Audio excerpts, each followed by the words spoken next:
Welcome to this channel Nanak education point. My name is Heena Takkar और class 11th का chapter number 3 हम summary plus important question plus notes देखेंगे, वो भी इसी वीडियो के अंदर। काम का पढ़ेंगे, फालतू का नहीं पढ़ना, जो पेपर में नहीं आ रहा है वो सब नहीं पढ़ना हमने। तो हम लोग सब कुछ डिस्कस करेंगे इस वीडियो के अंदर। सबसे पहले मैं आपको समरी पढ़ाऊंगी, फिर उसके बाद आप लोगों को इंपॉर्टेंट क्वेश्चन भी यही डिस्कस करा दूंगी कि ये पढ़ लेना, अच्छे से रटना है तो रट लेना, लेकिन समझ के रटना, ठीक है। उसके बाद जो है बेसिकली हम लोग जो है नोट्स आपको टेलीग्राम पे मिल जाएंगे, नहीं तो डिस्क्रिप्शन में लिंक होगा, वहां से आपको नोट्स मिल जाएंगे, वो भी फ्री ऑफ कॉस्ट, बिना किसी चार्ज के, ठीक है। तो हम लोग स्टार्ट करते हैं अपने थ्योरी ऑफ अकाउंटिंग स्टैंडर्ड से।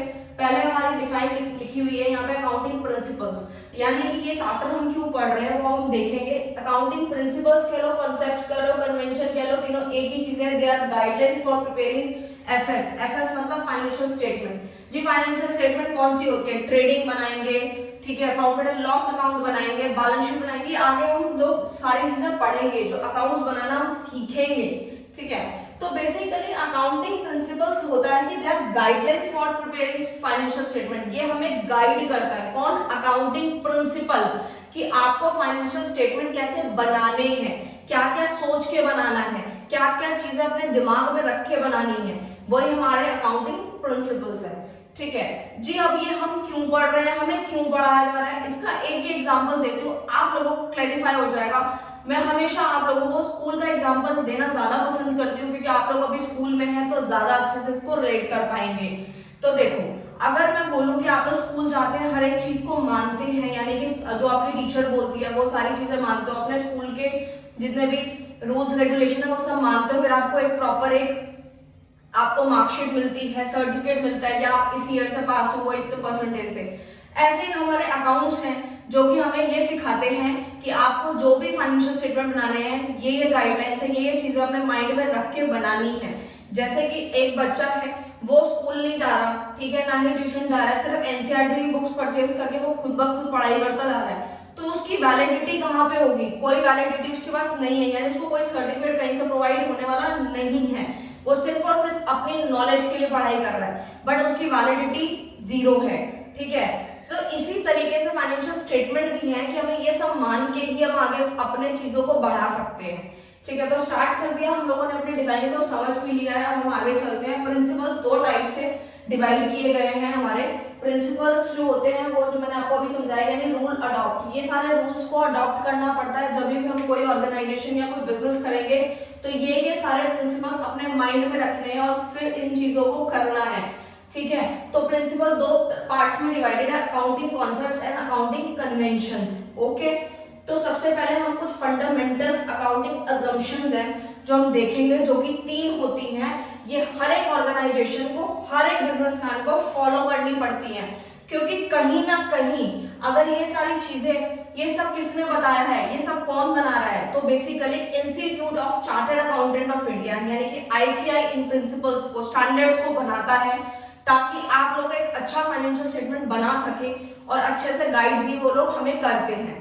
तो बेसिकली होता क्या, अकाउंटिंग अजम्पशंस हैं जो कि हर एक ऑर्गेनाइजेशन को मानने पड़ते हैं, ठीक है।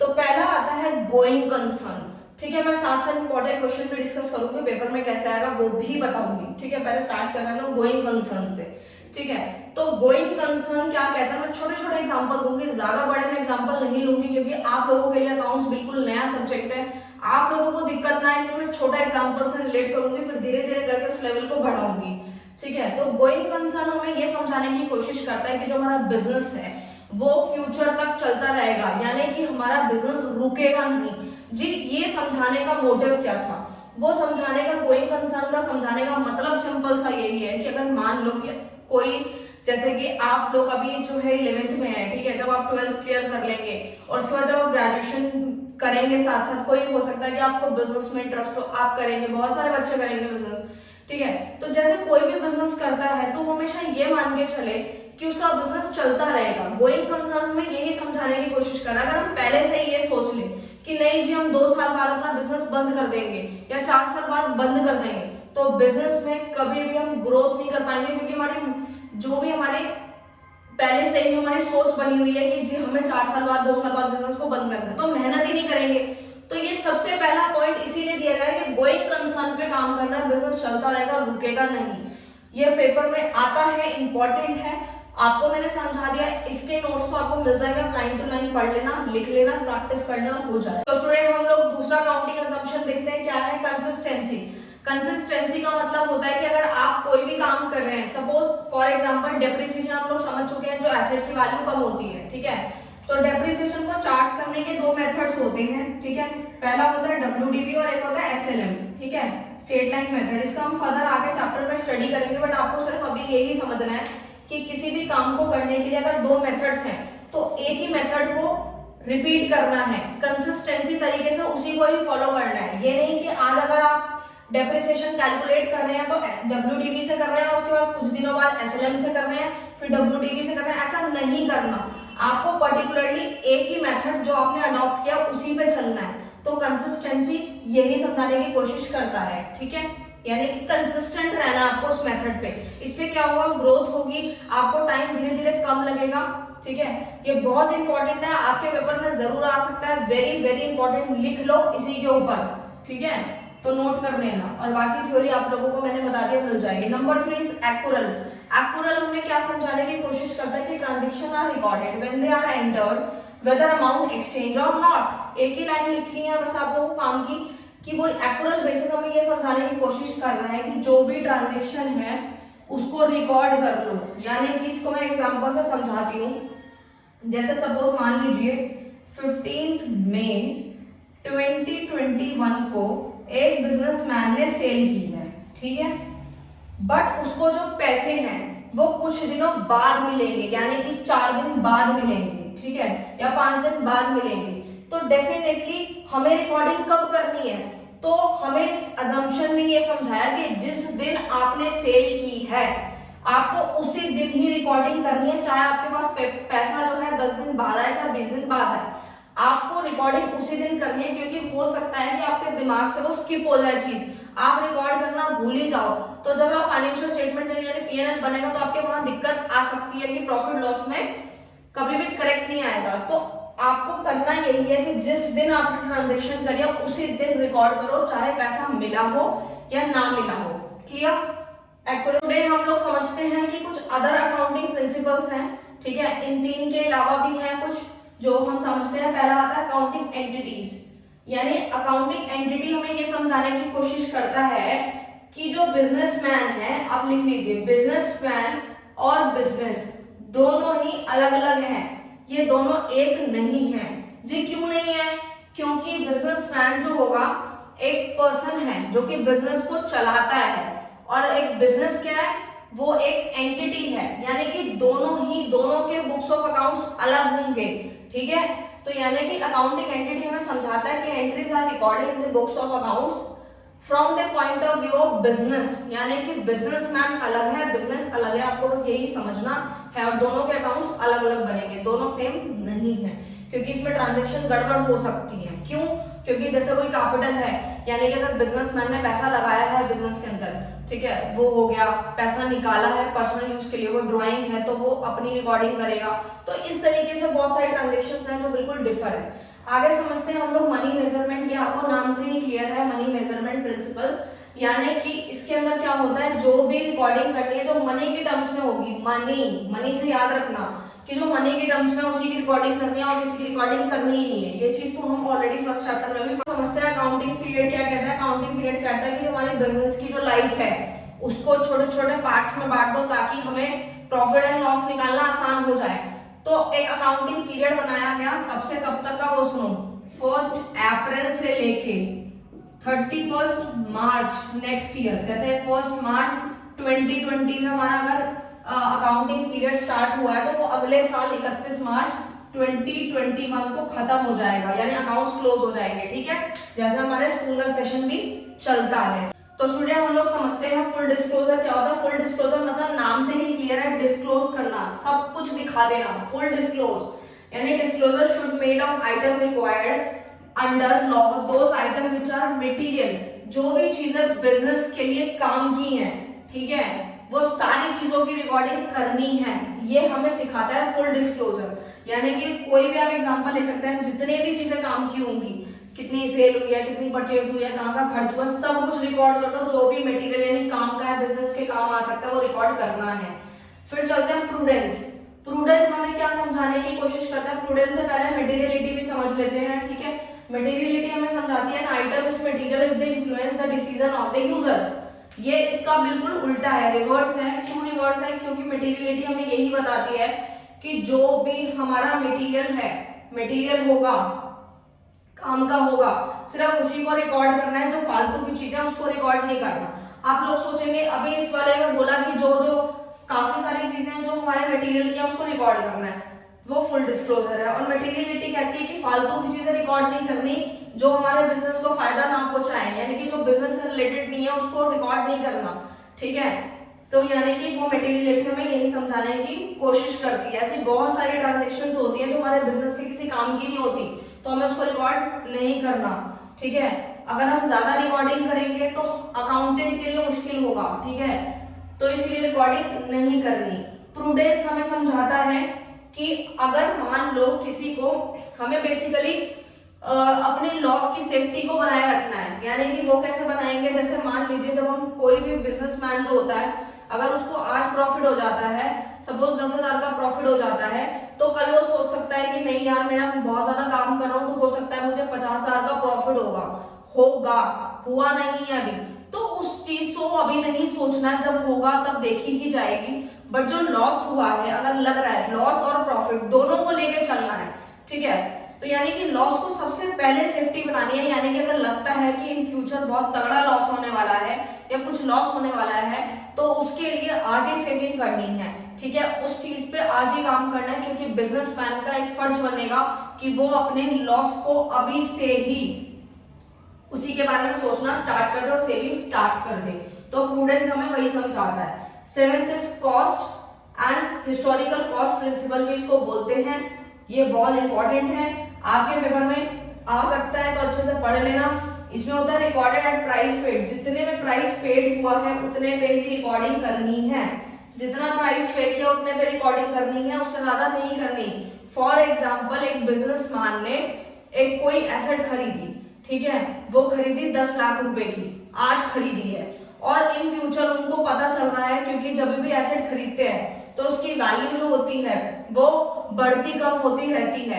सपोज उन्होंने 10 लाख रुपए की कोई एसेट खरीदी है, सपोज 10 लाख की उन्होंने लैंड खरीदी है, उसकी वैल्यू उनको बढ़ती हुई नजर आ रही है कुछ दिनों बाद, तो क्या वो अपने अकाउंट्स में अपनी जो रिकॉर्डिंग करी है 10 लाख की जो वैल्यू है, सपोज वो 12 लाख की हो गई, तो क्या वो 12 लाख लिखना स्टार्ट कर देंगे? तो ऐसा नहीं करना। हमें प्राइस लेवल जो चेंजेस है उसको इग्नोर ही करना होता है, क्योंकि हम ये पढ़ चुके हैं अपने लिमिटेशंस में, तो हमें उससे कोई मतलब नहीं होना चाहिए। हिस्टोरिकल कॉस्ट ये कहता है जिसपे जितना आपने प्राइस पे किया है सिर्फ आप वही रिकॉर्डिंग करो, वैल्यू कम हो बढ़े वो टाइम के बाद देखा जाएगा, बट स्टिल अभी आपको जितना पे किया था आपने सिर्फ उसी पे अकाउंट। तो स्टूडेंट समझते हैं मार्जिन प्रिंसिपल, आपके पेपर में काफी बार ये आता है क्वेश्चन, तो जल्दी से समझते हैं, बहुत इंपॉर्टेंट भी है।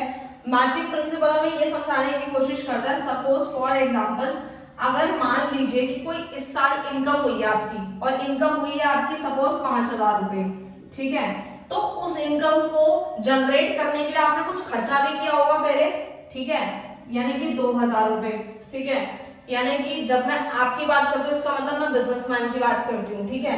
तो 5,000 रुपए फॉर एग्जांपल किसी बिजनेसमैन ने जो है इनकम कमाई है, जिसमें से 2,000 रुपए उसने खर्च किए थे उस सामान को बनाने में या खरीदने में, तो ठीक है। तो ये जो 5,000 रुपए जो इनकम आई है और जो जितने खर्चे हुए हैं वो उसी साल रिकॉर्ड करने हैं। ये नहीं है कि इस साल आपने इनकम 5,000 की दिखा दी और अगले साल आप 2,000 के खर्चे दिखा रहे हो, तो वो नहीं होगा। जिस साल की इनकम है उसी साल के खर्चे आप लोगों को दिखाने हैं, ठीक है। यही हमारा मैचिंग प्रिंसिपल कहता है। मैचिंग मतलब आप मैच करने से बात याद रखना किसकी, इनकम है एक्सपेंस की, कि दोनों उसी साल ही आप लोगों को दिखाने हैं। अगर मान लीजिए आप इस साल इनकम दिखा रहे हो और खर्चे अगले साल दिखा रहे हो, तो कोई भी फायदा नहीं है उस चीज का, क्योंकि उससे आपकी जो फाइनेंशियल पोजीशन है वो अच्छे से पता नहीं लग पाएगी। नेक्स्ट चलते हैं हम समझते हैं ड्यूअल एक्सपेक्ट क्या होता है। ड्यूअल एक्सपेक्ट बहुत सिंपल है, डेबिट और क्रेडिट, यानी दोनों साइड की एंट्रीज होती हैं, उसे हम ड्यूअल मतलब एक्सपेक्ट में आ जाता है। डेबिट और क्रेडिट दोनों ही इक्वल चलते हैं, ये चीज तो काफी सिंपल है। रेवेन्यू रिकॉग्नाइजेशन में आता है कहते हैं right to receive is establish, यानी कि इसमें भी एग्जांपल यही वाला चलेगा बेसिकली रेवेन्यू रिकॉग्नाइजेशन में कि जिस दिन सेल हुई है उसी दिन ही रिकॉर्डिंग कर लेनी है। ये नहीं कि आपको पैसा 2 साल बाद मिल रहा है तो आप 2 साल का इंतजार करोगे कि नहीं 2 साल बाद जब पैसे मिलेंगे तब मैं अपने अकाउंट्स में चढ़ाऊंगा, नहीं चढ़ाऊंगा या चढ़ाऊंगी जो भी है, ठीक है, नहीं, जिस दिन सेल हुई है उसी दिन आप लोगों को रिकॉर्डिंग करनी है। Okay fine. फिर आता है लास्ट आता है वेरिफिएबल ऑब्जेक्टिव। क्या कहता है, ये तो और भी सिंपल है। क्या कहता है, recorded on the basis of evidence, evidence के बेसिस पे आपको रिकॉर्डिंग करनी है, जैसे कि कैश मेमो वाउचर्स, जैसे कि आप लोग जैसे कोई सामान खरीदने जाते हो, ठीक है, तो आप लोगों को एक बिल सा मिलता है, जैसे आप क्लोथ्स खरीदने जाते हो किसी गारमेंट शॉप पे, ठीक है, तो आप लोगों को एक प्रॉपर एक बिल मिलता है कि आपको क्वांटिटी, प्राइस, डेट सब कुछ मेंशन होता है। फिर आपको कुछ एक्सचेंज कराना होता है तो आप लोग कर सकते हैं क्योंकि आपके पास बिल है, ठीक है, बायर के पास भी है, सेलर के पास भी है। तो ऐसे ही वेरिफिएबल, वेरीफाइड आप लोग याद रख सकते हैं इसके अंदर कि इसके अंदर एक एविडेंस के बेसिस पे रिकॉर्डेड यानी रिकॉर्डिंग की जाती है, ठीक है, जो कि हमारे फ्यूचर में काम आते हैं। Okay fine. तो वैसे तो आप लोगों को सब कुछ ही पढ़ना है, ठीक है, क्योंकि हर जो जब भी आपका पेपर आता है हर साल वो कुछ ना कुछ अलग उठा के देते हैं, ठीक है, कोई भी ऐसा नहीं है जो जिसको मैं बोल सकूं वो 100% आएगा, ठीक है, 100% किसी चीज की श्योरिटी नहीं होती क्योंकि वो आपके एग्जामिनर पे डिपेंड करता है, आपके टीचर पे डिपेंड करता है। बट हाँ, कुछ जो इंपॉर्टेंट चांस होते हैं 90 to 95% जो चांस रहता है आपके इंपॉर्टेंट आने का, वो मैं आपको दोबारा से बता देती हूँ कौन कौन से हैं। सबसे पहला आप गोइंग कंसर्न अच्छे से कर लेना, कंसिस्टेंसी अच्छे से कर लेना, और उसके बाद मनी मेजरमेंट काफी बार पूछा गया है, ठीक है, एंड उसके बाद मैचिंग काफी अच्छे से करना है आप लोगों को, प्रूडेंस काफी अच्छे से करना है, आप स्टार लगाते रहिए, ठीक है, ड्यूअल एक्सपेक्ट अच्छे से कर सकते हैं, और हिस्टोरिकल कॉस्ट, इनको जो मैंने अभी नाम लिए हैं इनको ज्यादा अच्छे से करना है, ठीक है।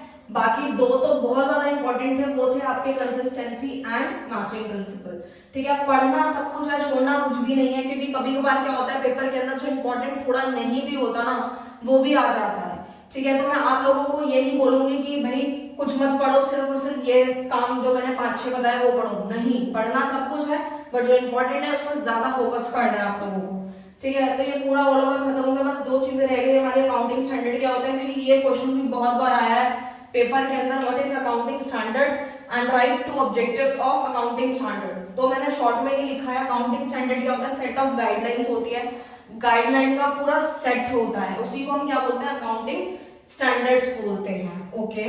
उसके बाद इसके 2 ऑब्जेक्टिव भी लिखे हैं मैंने, एक तो होता है meaningful comparison of financial statement 2 और मोर एंटिटीज, 2 या 2 से ज्यादा एंटिटीज के फाइनेंशियल स्टेटमेंट्स को भी ये मीनिंगफुल कंपैरिजन कर देता है। कंपेयर करने में बहुत काम आता है हमारा अकाउंटिंग स्टैंडर्ड, क्योंकि ये हमें फायदा देता है, हम चीजों को कंपेयर कर पाते हैं कि पहले क्या था अब क्या है, ठीक है। दूसरा आता है promote better understanding of financial statement, और ये हमारे फाइनेंशियल स्टेटमेंट की बेटर अंडरस्टैंडिंग भी दिखाता है कि अच्छे से समझ आ जाता है कि फाइनेंशियल स्टेटमेंट क्या है, कैसे बने, क्या है, ठीक है। तो दोनों ऑब्जेक्टिव बता दी हैं, ये क्वेश्चन वेरी वेरी इंपॉर्टेंट था, ये भी बता दिया, और बाकी क्वेश्चंस भी बता दिए। नोट्स मिल जाएंगे, इंपॉर्टेंट क्वेश्चन डिस्कस हो गए, समरी भी डिस्कस हो गई। अब ये चैप्टर समाप्त है, बाकी का आगे का जो टॉपिक है बहुत सारा दिया हुआ था टीएस गेरवाल में, वो मैंने नहीं लिखा क्योंकि वो पेपर में नहीं आता, तो हमें तो सिर्फ काम का पढ़ना था, ठीक है। पूरा चैप्टर यही फिनिश होता है। Thank you so much.